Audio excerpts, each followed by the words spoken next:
Glory be to the name of our triune God, the Father, the Son, and the Holy Spirit, yesterday, today, and forevermore.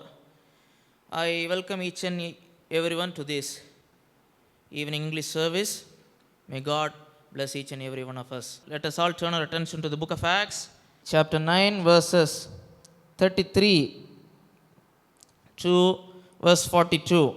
First, let me read you these following verses from verse 36. Now that there was at Joppa a certain disciple named Tabitha, which by interpretation is called Dorcas. This woman was full of good works and alms deeds which she did. And it came to pass in those days that she was sick and died, whom when they had washed, they laid her in an upper chamber. And for as much as Lydda was nigh to Joppa, and the disciples had heard that Peter was there, they sent unto him 2 men, desiring him that he would not dare to come to them. Then Peter arose and went with them, and when he was come, they brought him into the upper chamber.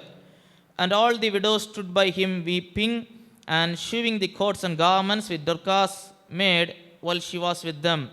But Peter put them all forth, and kneeled down and prayed, and turning him to the body said, Tabitha, arise. And she opened her eyes, and when she saw Peter, she sat up. And he gave her his hand, and lifted her up, and when he had called the saints and widows, presented her alive. And it was known throughout all Joppa, and many believed in the Lord. I want to entitle this sermon as, How would you like to be remembered? How would you like to be remembered? Everyone wants to be remembered. That is not a bad thing, that is a common thing. Everyone wants to be remembered. Or to put in another words, everyone will be remembered in one sense or in another sense for the deeds which they had committed in their life. On one hand, when people live for years, and when the time comes for them to depart from this world, and during the funeral service or in the memorial service, people will commonly give much appraisal to them, saying, oh, this man has committed these good deeds. He had provided good education, he has studied well, and he had contributed much to the society, and he was a good man. And on the other hand, some folks wasting their whole life, and their testimony would be bad. He wasted his whole life. Starting from common folks to the people in the higher level. On one hand, people arose to the level of good actors, good politicians. So when they pass away, millions would pay homage to their dead bodies. And on the other hand, there are people like terrorists, Osama bin Laden. They would be mocked, they would be cursed for the deeds which they had done. Oh, how many lives you have taken. Why were you born into this world in the first place? So, 2 kinds. People will either be remembered for the good deeds which they had done, or in the other hand, they will be remembered for the evil things which they had committed in their life. This is occurring all throughout history. Now, here is an incident of an ordinary woman. When she had passed away, a memorial or an inscription of her life is being mentioned here. Recently, I attended a funeral of an elderly, godly man. He was, I think, in his early 90s. In the funeral service, one of his sons paid homage to his dad. He is also a servant of God. He mentioned one thing. He said, my dad told to me when he was in a sick bed, you should not exaggerate a word about me. You should never ever exaggerate anything apart from what I am. Not only you, make sure that no one exaggerates anything. his son said that his father recounted him of some of the stories. He said to him, I in my life have attended so many funerals, but in most of the funerals, what I am hearing is exaggerations. But here is a woman, she passed away, but a testimony was being said about her.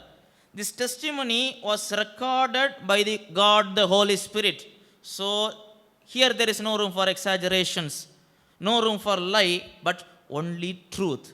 A true report of a person.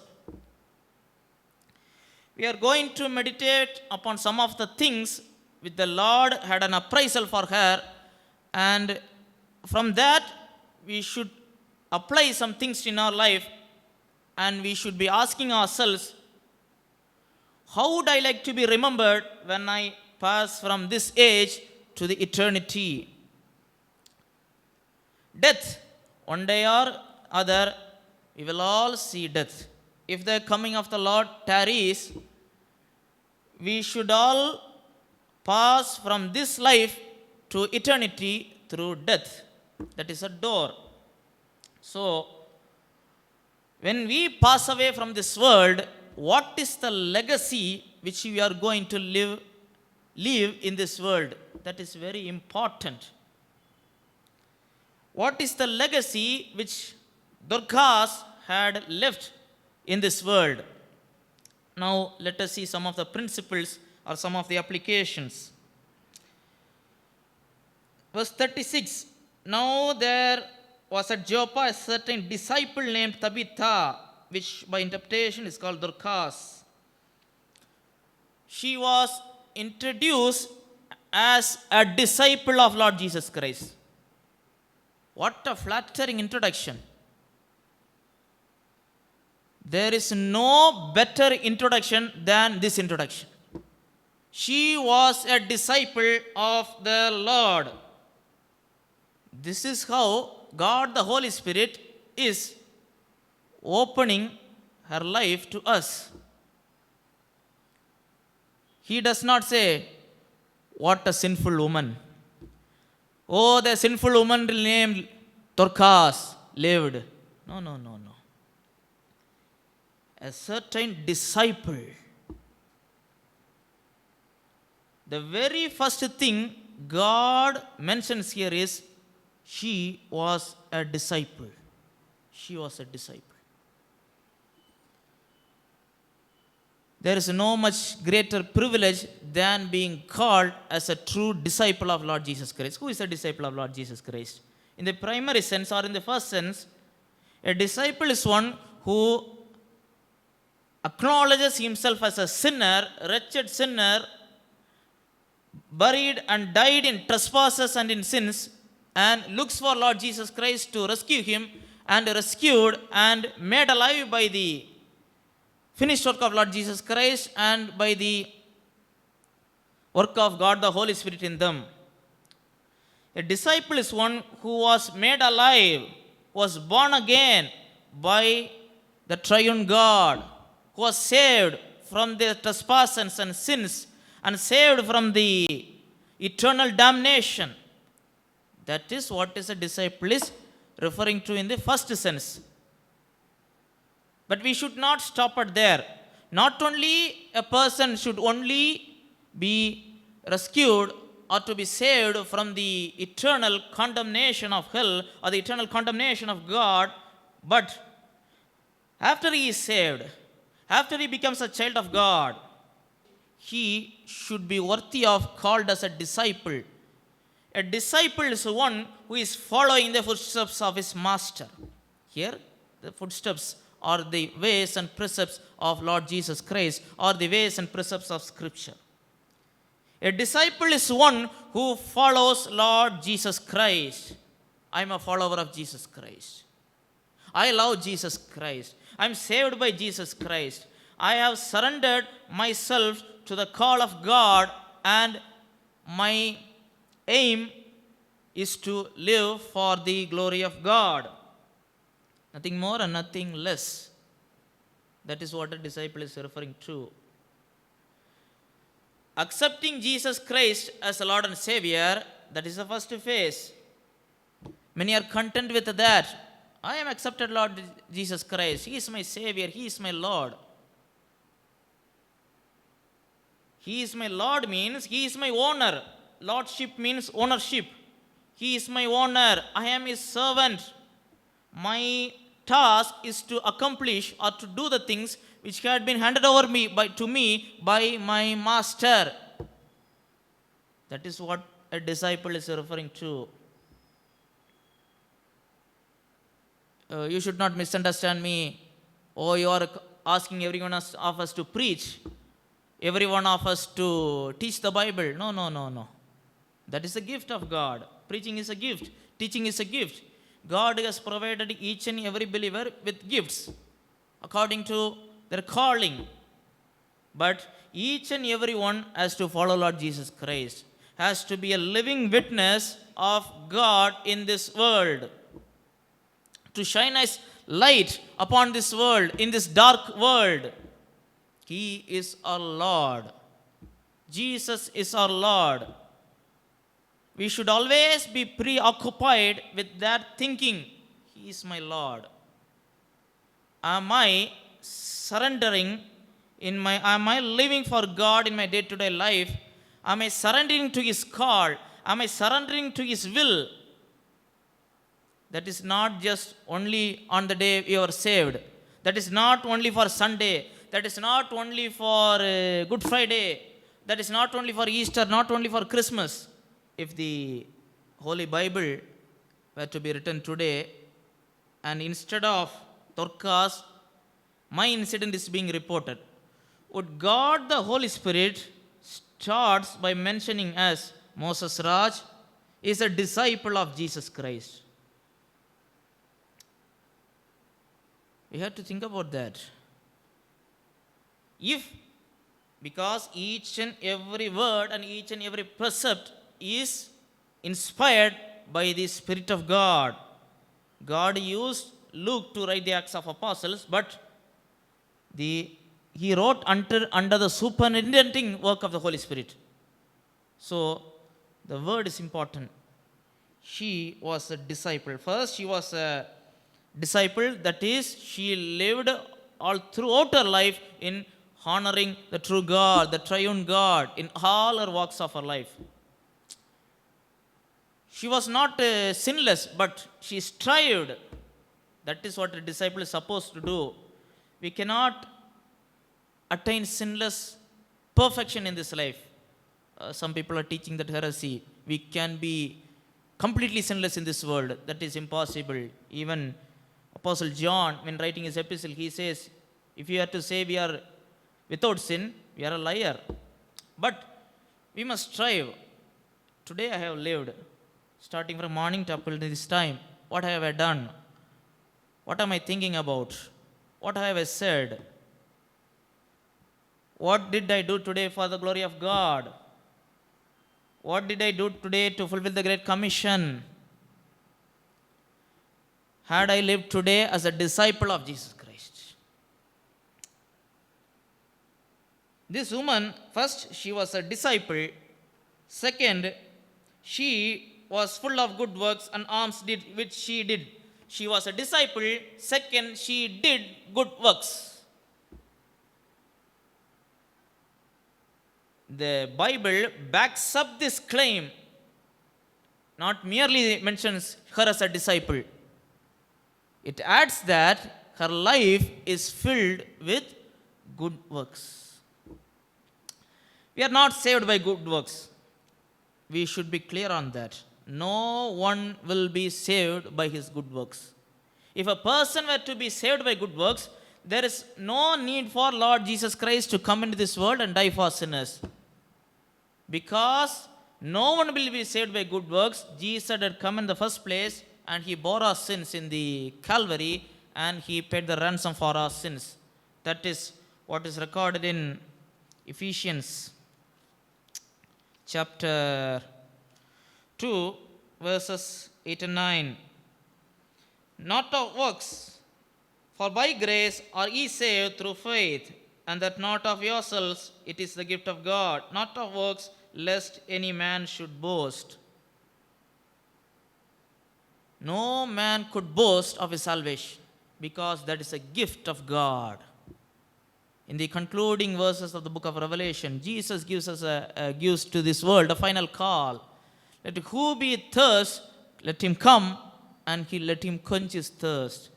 I will give to them eternal life at free of cost, because no one will have the worth to purchase that.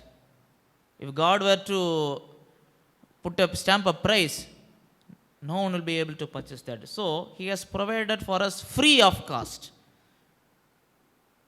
But we are saved by faith, saved freely, but that should be evidenced by good works.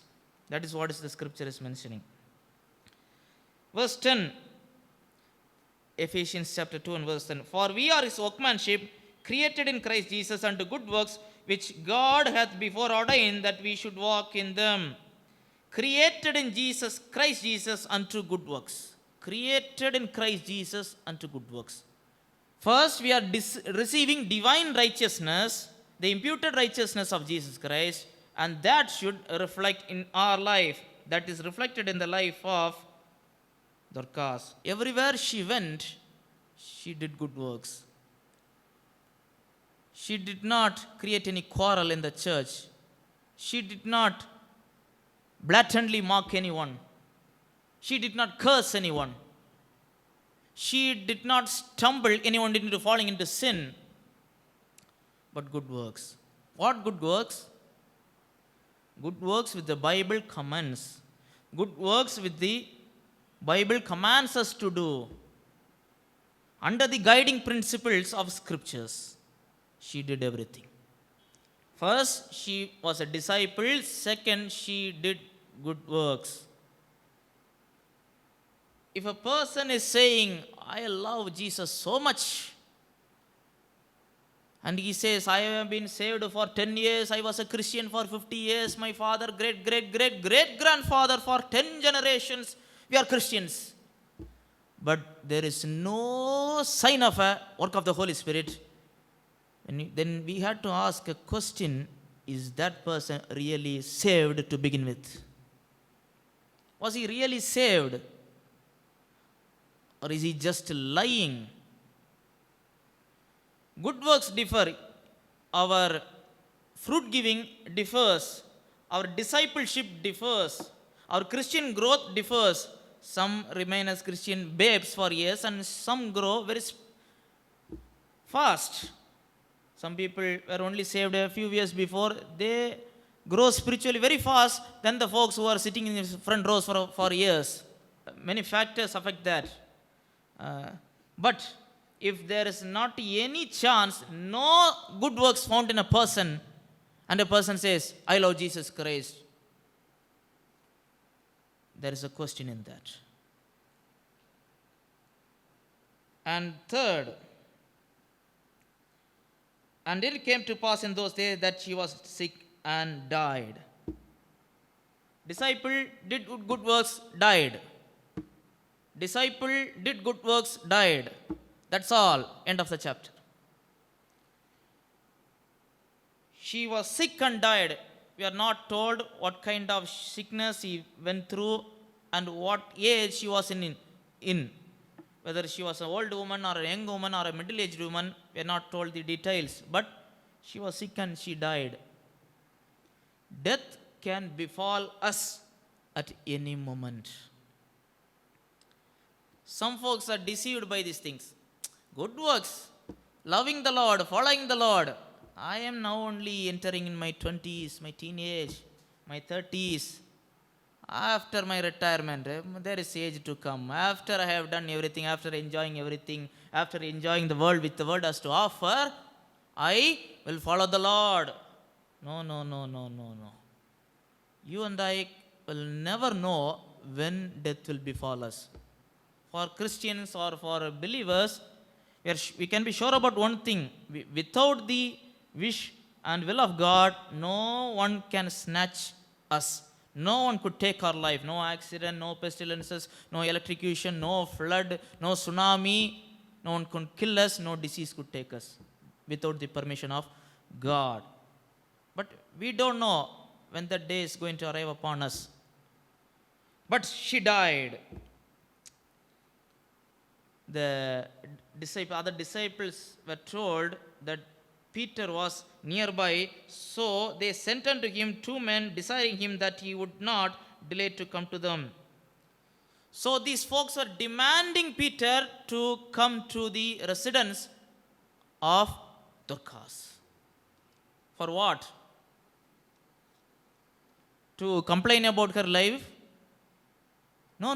What are they saying? When he came,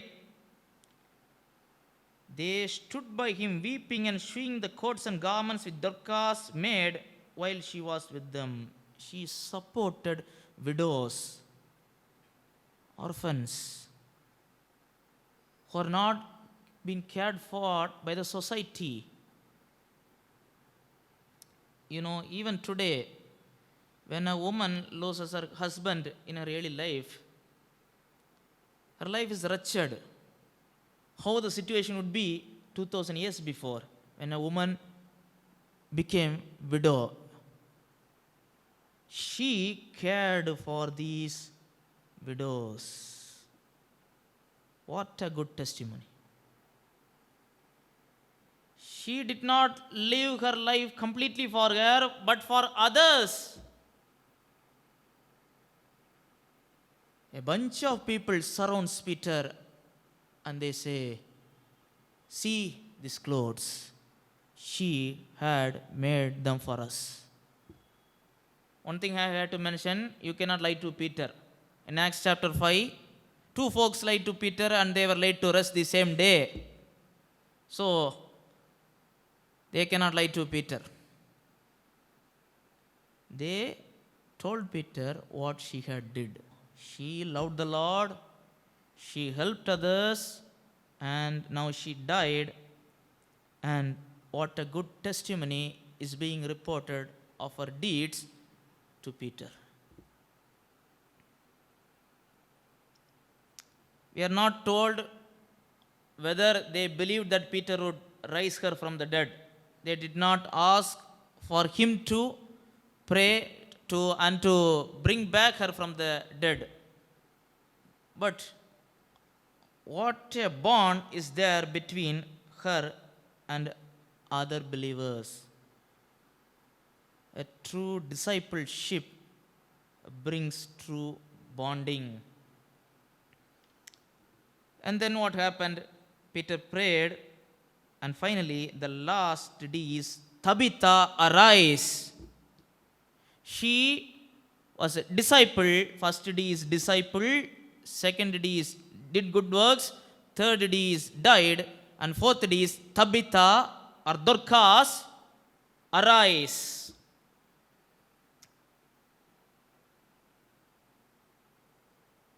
Here is where the human philosophies and human religions and human beliefs about a human being and the biblical doctrine differs. In human philosophy and in atheistic point of view and in the beliefs of many world religions, when a person dies, everything is done, everything is gone, he is dead and gone. But here, what was said? Dorcas, arise. God will never forget his people. God will never forget his disciples. God will honor for the things which his disciples had done in his name. Peter, as he was an apostle and as he was given apostolic authority, had the ability or the power to bring back people from the dead. But there is a good moral application for us. Even though we will pass away from this earth, one day we will hear a sound, arise. The trump of God will blow. Christ shall descend along with the archangel, shout of an archangel, and he will proclaim, arise. And those who die in Christ will rise first. We shall all be changed. We shall all be transferred from corruptible to incorruptible, from dead to living. That is what God has promised. And we shall see Jesus face to face as he is. In light of this, how are we going to live? What legacy are we going to leave behind to our next generation, to our kids and kith and kin and relatives and church when we are going from this world? And there is a testimony of unbelievers, of all the unbelievers, which Paul is referring to. Turn with me to the book of 1 Corinthians and chapter 15. He speaks of some folks who say, eat, drink, and die tomorrow. Let us eat and let us die and let us die tomorrow. That is the testimony of the unbelievers. Eat as much as you could eat. Drink as much as you could drink. Death one day befall us. Who cares? If there is no resurrection, your point is valid. If Christ had not risen, your point is right. But Jesus Christ has risen back from the dead. So, he will put an end to everything. He will judge the unbeliever. He will judge the ungodly. And he will reward his true disciples.